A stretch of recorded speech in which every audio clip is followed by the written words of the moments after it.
Welcome to Be Kind Connects. I'm your host, Shabnam Islam.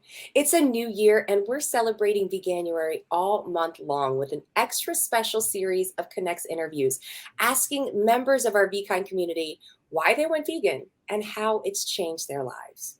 And our guest today is Melissa Harlan, all the way from Tempe, Arizona, which is close to our VKIND founder, Star Simmons. So Melissa, it is a pleasure to have you on the show today. Thanks for having me.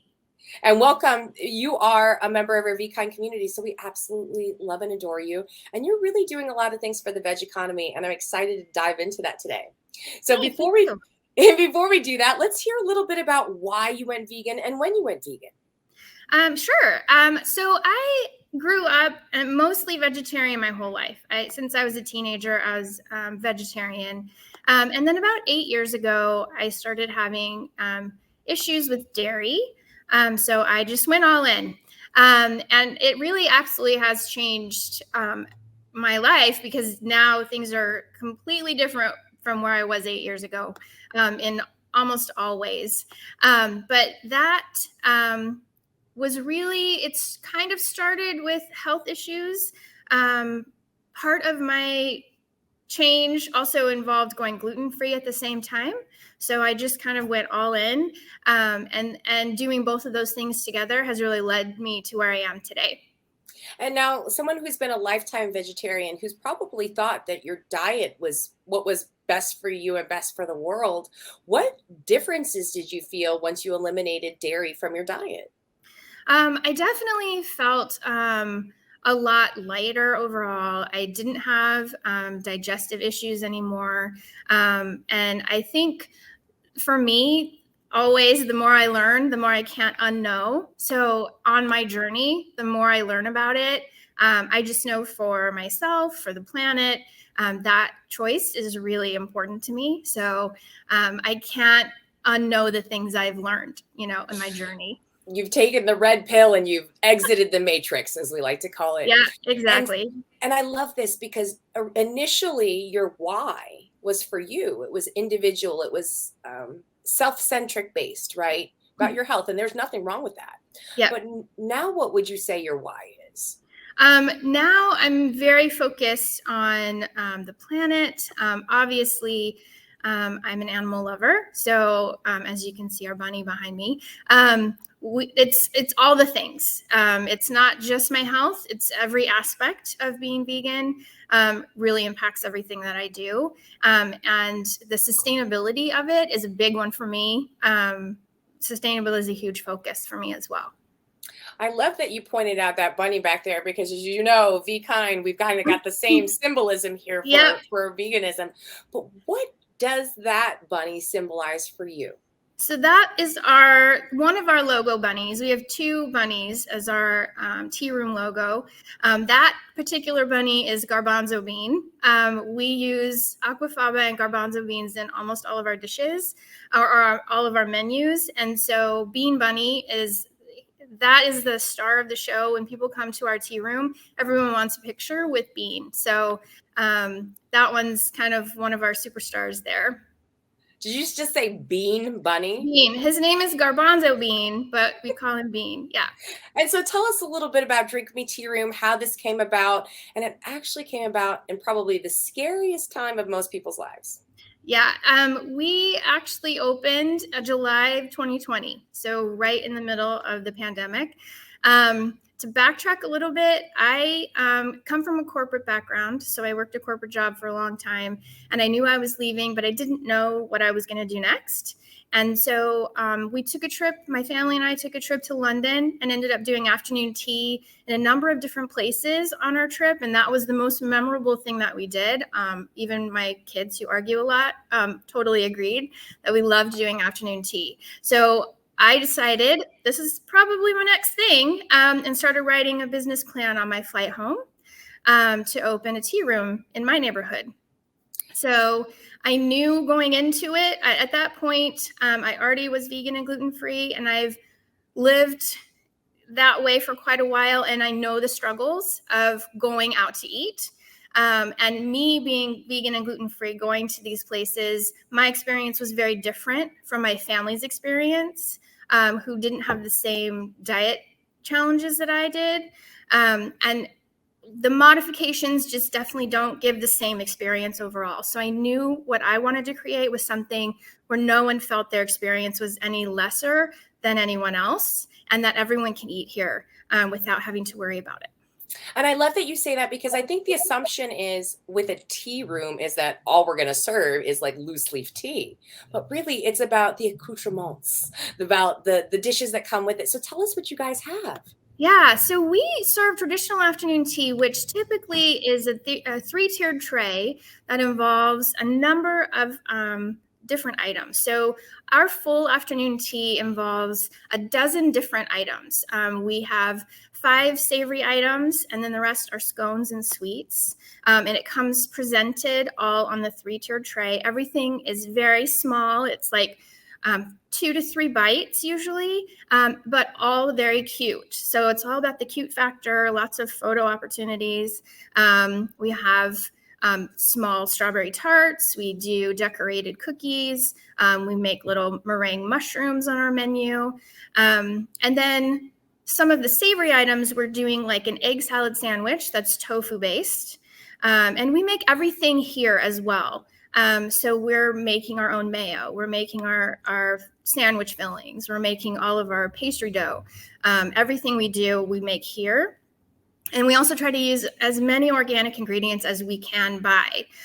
So most of the time, our menu is probably at least 90% organic, as well as plant-based and gluten-free. This is phenomenal.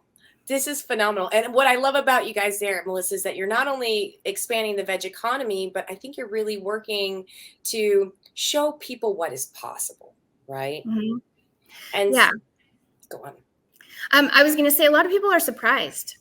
They're surprised that our menu is 100% dairy free if they have a dairy allergy, or gluten free. That's a big one. People sometimes don't even know until after, and they raved about the cake they've had or the cookie, and then they find out after that it's gluten free and dairy free and vegan, and they're really surprised. So that's really my goal, is to make things that are adorable and delicious, and people don't even really know that it's vegan until after the fact, and they're like surprised by it because it's lovely. Adorable, delicious, picture worthy. This sounds like you guys need an expansion to Los Angeles, California. Well, maybe in the future. We're still pretty new, so we're still trying to sort it all out. So how is it going with building partnerships or collaborations with organizations, vegan organizations or plant-based communities there? How easy is it for you? We've actually seen not quite a few, a handful of our vegan restaurants close here recently. So that's been a bit of a challenge. There's definitely a need in our community in the Phoenix area for more vegan restaurants. And it's sad when they have to close or decide to close. Before that, though, when I've worked with or talked with some of the other owners of vegan restaurants here, it's very collaborative. Everyone's really great as far as sharing resources or answering questions.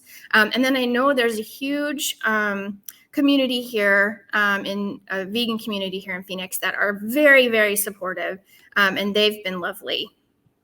So how were you able to successfully navigate a complete transition of your career during a very difficult time, and still stay with it? Because I think that's where a lot of people are in these days. Like, I don't know if I want to take the risk. Should I do this? Will I fail? What are your words of wisdom you can share? I definitely know that it's risky. There's no question, especially when we had plans to open and then 6 months later, the pandemic hits. Like, that's a big risk. But I guess, it can't get any worse than that. So it can only go up from there, really. And I think that if there's something that feels like you really connect with, I really connect with the whole idea of this. And also providing a space for celebrations where people can come and eat and not worry about their food, is a lovely thing. It's joyous all the time. We have birthdays and baby showers and bridal showers and bachelorette parties, and it's just so fun, and the energy is so positive, that really keeps me going. I know my team really enjoys working here and working with our customers, and my team is joyous, right? Working with them and their positivity is really uplifting as well. So that just gives me the momentum to keep going. Now, what's been the most unexpected good thing to happen since this transition for you? I think one of the things I'm really excited about, or proud of, I don't know, I guess I really didn't realize we'd be recognized per se, but our sustainability, and the efforts that I've chosen to put in place from the very beginning, we've been recognized for those efforts. So everything we do, we compost about 80% of everything in the tea room is compostable. So our to-go boxes, all of our food waste, all of our paper, everything that we're using as much as possible is compostable. Our trash bags are compostable. So I'm really investing in being sustainable from the very beginning. I know sometimes that can be a hard transition for people if they're not starting out sustainably and then they try to switch to that. But I did find that a lot of products are the same price or less. If you can research them online, they've really become more affordable. But in my heart, the sustainability piece of it is huge for me. And we've become a green certified business in Arizona. We won a grant from a group with ASU called Sustainable Earth, as being a small business, a sustainable small business. And then we also won Sustainable Business of the Year from our city. So all of those things were unexpected, except for the certification, because we worked for that. But to be recognized for those efforts was really a big thing.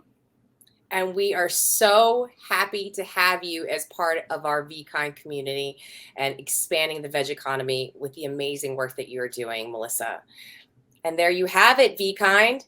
That's it. That marks the episode of Melissa Harlan from Drink Me Tea Room, located in Tempe, Arizona. So make sure to go visit that Bean Bunny and Melissa, and they will be happy to fill you up with all these vegan goodies and teas in their Absolutely. location. Oh, well, we're so happy to have you. And that wraps up this episode of VKIND Connects. To watch this episode with Melissa Harlan and for many others, go to www.vkindconnects.com.